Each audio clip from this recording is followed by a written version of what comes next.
Happy New Year. You know why, right? Okay, that's good. Good Catholics. Okay. Happy New Year. Yes, first Sunday of Advent is the new liturgical year. And we start with a serious message, actually. So no fireworks today, but we'll get into that. Season of Advent. Let's talk really briefly about this one, then go really to the essence of today's readings. So, as you know, Advent is not about Christmas, right? Yes? Okay. Why? Because on December 17th, we will switch to the prayers specifically, directly towards Christmas. But for now, for the next 3 weeks, 3 Sundays of Advent, we're going to talk about the second coming of Jesus, okay? So we are between 2 comings of Jesus. The first one was 2,000 years ago when he was born. The second one, we don't know when, but we know it's going to happen, right? So that's the message for today's Sunday. You get all these readings when there's like, stay awake, be ready, okay? Because he's coming. And we don't like it. We don't like it what we don't know when Jesus is coming back. We love schedules, okay? We really do. And the proof is that, that we say Mass here at Lourdes at 10 a.m., right? Just imagine what would happen if I told you, like, okay, we're going to have Mass next Sunday, but I'm not going to tell you when. So just between 8 a.m. and 8 p.m., okay? You figure it out. And Father Witold, Father Sean, or Father Brian, one of us, you don't know which one, will be coming out from the sacristy between 8 a.m. and 8 p.m.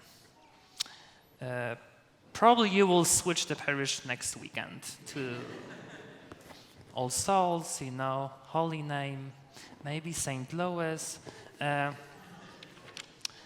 But we love schedules, that's the point. We love to know when something is going to happen. Each one of you, I guess, use a calendar. You have your own private schedule. We do schedules for anything in this world. If you want to go to the movie theater, you have to check, what time they show different movies. Anything has a schedule, but there is no schedule for Jesus' second coming, which makes us uncomfortable. So again, Advent is the season to look forward to his second coming and get ready for this one. So here is my message, but I used the same one a year ago, and I'm just repeating some stuff today. Please, don't decorate your houses yet, okay? Don't do it. Your father tells you, don't do it, okay? Listen to your father, because I am your father, right? That's Darth Vader from Star Wars, so. Don't do it, please. It's not a sin, of course. But that's the point. Let's wait. I know that the world is pushing. This morning I was driving from St. Louis to Lourdes. I usually turn on there is like a Christian radio, Way FM, Jingle Bells. Oh my guys, you are Christians. I know you are not Catholics, I get it. Maybe you don't get some stuff, but please, it's Advent. They don't do Advent, but they do, but different approach. Let's just wait. Okay? We will, December 17th, it's like the last week before Christmas. This is actually the time you should do it. A year ago, I said the same thing on the first Sunday of Advent, and on Monday, I went to one of the families here at Lourdes for a dinner, and they had a beautiful Christmas tree in their living room. And they were like, yeah, Father, we know, but we love Christmas. I'm like, so do I, but what the point is, Just wait. It tastes much better when it's like the last moment. Why? Because like in Poland, my own family tradition is that we do like decorations like the day before. So it's actually for us December 23rd. That's the day when you do decorations. You wait to the last moment, and actually the kids are supposed to do it, you know. Christmas tree. Some people, we had coffee and donuts after 8 a.m. and I was talking to a few families. They said, Father, we have an Advent tree already in our living room, and we do Advent parties, okay? And we buy Advent, you know, toys, not Christmas. I'm like, okay, that's fine. Just if you can, if it's already up, again, that's not a sin. It's not like 11th commandment, do not decorate your house for Christmas here on the first Sunday of Advent. But if you can, just please wait. I know kids will be pushing you. I love Christmas, I really do, more than Easter, I would say even. But let's wait. Let's wait. Let's wait. Let's get ready for Jesus coming. But you know, everything in this life has its own time. Now, as you may remember, Archbishop Aquila asked all of us to preach about specific topic each Sunday of Advent, so you can get ready for the Eucharistic revival in 2 years in Indianapolis in July 2024. But Archbishop asked all of us, you know, let's go back and let's think about the essence, about the essence of our life. And for us Catholics, it's specifically the Eucharist, the source and summit of our faith. And the theme, the main one, as you may remember, for Advent is the Eucharist as the sacrament of charity. And today's topic given to us by Archbishop is, let's talk about 3 major enemies of charity: sloth, envy, and pride. Okay, let's talk about these guys: sloth, envy, and pride. So let's take the first one. It's sloth. Sloth doesn't mean laziness. Okay, that's not what it means. Sloth, that's what I have here. This is from Archbishop, so it's not me. If you have something against it, it's not me today, really. Sloth is not merely laziness, but sorrow or sadness toward what is good for the soul. Okay? That's what the sloth is. Sloth is about the sadness that motivates us to not pursue what is ultimately good for us. So being a workaholic, okay, it's not okay, but you can still be lazy if you love working. You can still be lazy, okay? Because again, sloth, from our perspective, Christian perspective, is again not laziness but sorrow or sadness towards what is good for my soul, for my spiritual development. Okay? So you can work 16 hours a day, you can still be lazy spiritually. And here is the few, I would say, outcomes that happen when you are really sloth on a spiritual, when you practice sloth on a spiritual level. So depression, anxiety, seeing faith as the restriction on freedom, and inability to forgive. So these 4. Again, depression, anxiety, seeing faith as a restriction on freedom, and inability to forgive. Because if I don't pursue what's good for me, for my spiritual development, and I still work a lot, depression just follows. And let me tell you, I hear it a lot in a confessional. 60-70% of you say that in a confessional. Depression, different kind of, intensity, but it happens. Anxiety, faith, something, all these 10 commandments is just kind of like an obstacle. I would be really developing, but like, do not this, do not that, just it blocks me. And then the last one, what really happens is an ability to forgive. Because if there is no foundation of love, and then sloth really comes in, then I'm not able to forgive. I'm not able to forgive. Second, envy. This one should be much easier to understand. Envy, so this is what I have here. Despising others for their good fortune, both spiritual and in the world. So despising others for their good fortune, both spiritual and in the world. So a few examples in our culture that are connected to envy. Obsession with comparing to others.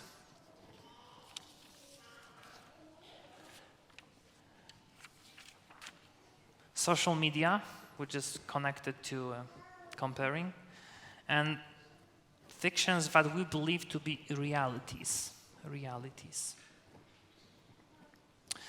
Being irritated or skeptical about the conversions of others, and last but not least, a spirit of judgment. So as you can see, just like me, and I compare myself to others. Why do I do that? Because I'm jealous.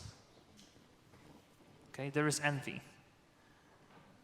We do this, gossiping is connected to this one as well. Why? We do this because we want to feel better. So usually you take someone whom you think, oh, he or she is much worse than me, so I feel good. So it's about feeling better, okay? But envy is the main enemy, but I would say gives birth to all of these outcomes. Social media is a huge one. I don't have really, I have just one platform, it's Facebook.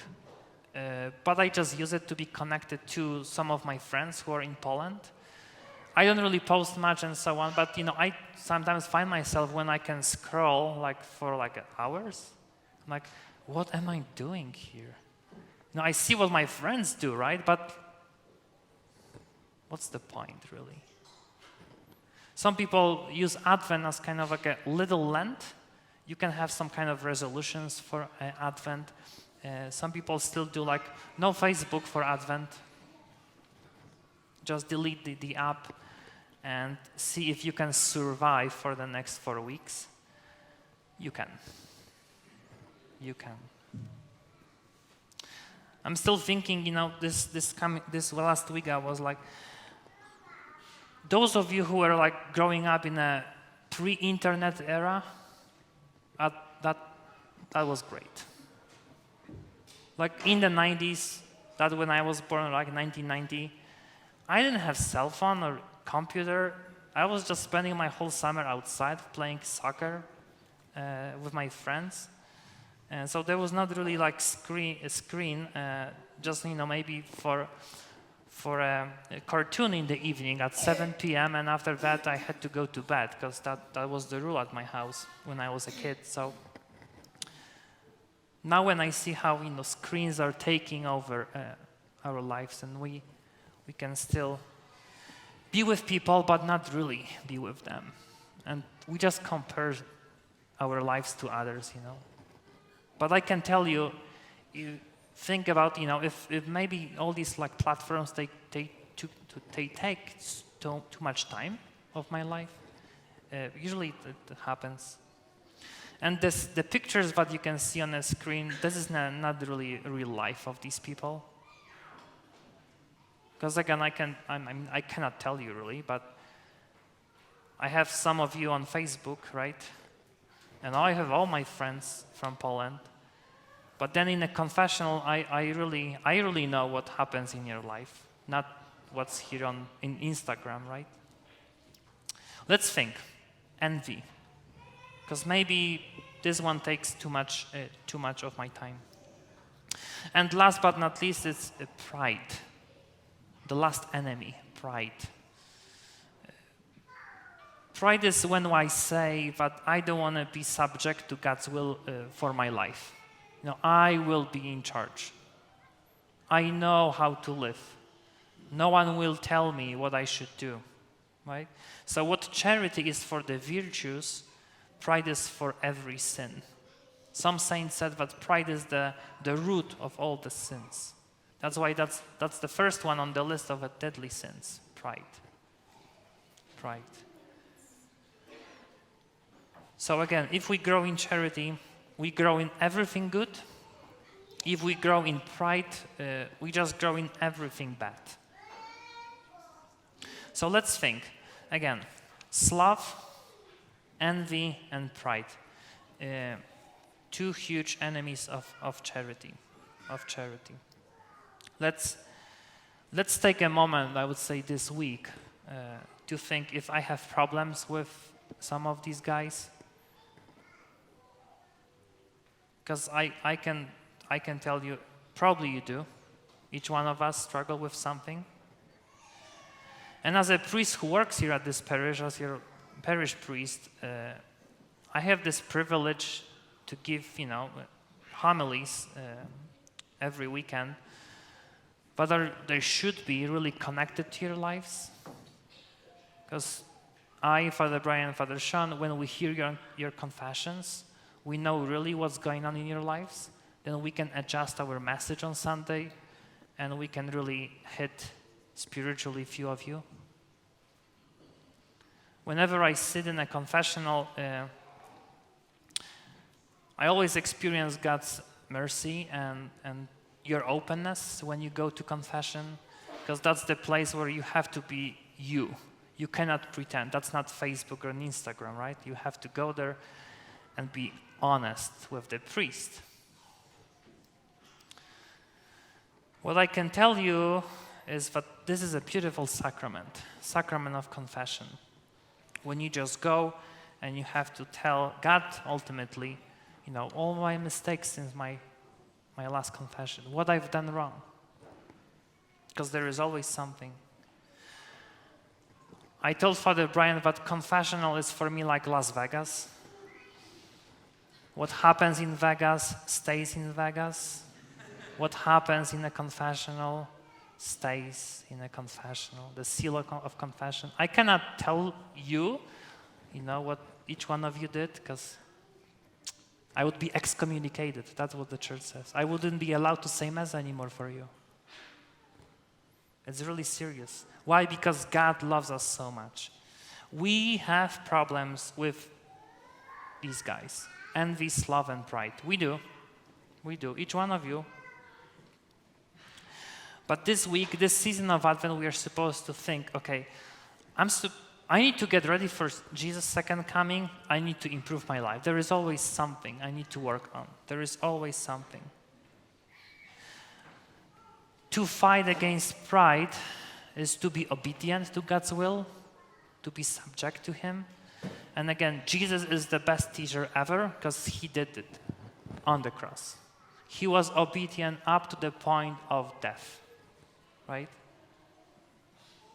He was obedient. If we want to do really God's will, let's do what Jesus did. Let's really have a really great relationship with Him.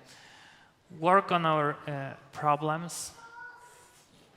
Go to confession this season of Advent because it will help you to get ready for Christmas and again for the second coming of Jesus. We don't really think about the second coming of Jesus. Probably for most of us, it's going to be our death. That's when life ends, and that's the time when you face God. Sometimes I give you some homeworks, and one of them is, I think I've given this before. It's good to think, maybe today, let's say I'm going to die tomorrow. What would I do today? I have 24 hours to live. What will I do for the next 24 hours? Whenever I ask this question, the specific one, people always say, I would call my parents or my spouse, or I would go for a nice dinner. I would say goodbye to all my relatives. I would spend time with them. I would forgive someone. No one ever said to me, I would buy a new iPhone. Never happened. No one cares about material goods when you know, like, I'm going to leave this world. People just switch, and you don't have to believe in God. People just do it, because we are spiritual beings as well. Each one of us was made by God, so we have this within us. We know, like, this is not the end. I always do this at funerals. When I have casket here, I tell people, do you believe that this is the end? Atheist, Buddhist, Protestants, Christians, Catholics, everyone's like, no, that's not the end. No, it's not. It's not. Let's take this season of Advent as a moment, as a time to prepare ourselves to face God, whenever it is. And let's work, starting today, to get ready for Christmas. But seriously, let's take ready to face Him. Let's work on our problems, our issues. Let's fight sloth, envy, and pride. And let's increase our charity. Because if we do, then we are able to love God, love our neighbors, love our enemies. And we won't be afraid of death. That's what every saint experienced. They were never afraid of death. They were smiling. If you read about the witnesses from the ancient world, martyrs were dying with smiles on their faces because they knew, I'm going to see Jesus in a few minutes. There was a story, you heard about this probably. There was a French man 100 years ago. He was robbing the bank. Before he was captured, he killed a policeman, and then he was sentenced to death. And he knew when he will be killed. He converted in prison, and he wrote a journal about his conversion. You can still read it. Now this man who killed someone, who is a murderer, he is considered to become a saint. And a few hours before he was killed, he wrote in his journal, I'm so happy because in a few hours I will see Jesus. Like a good thief. Lord, remember me when you go to your paradise, to your kingdom. Let's do the same. Let's focus on the sacrament of charity, the source and summit of our faith.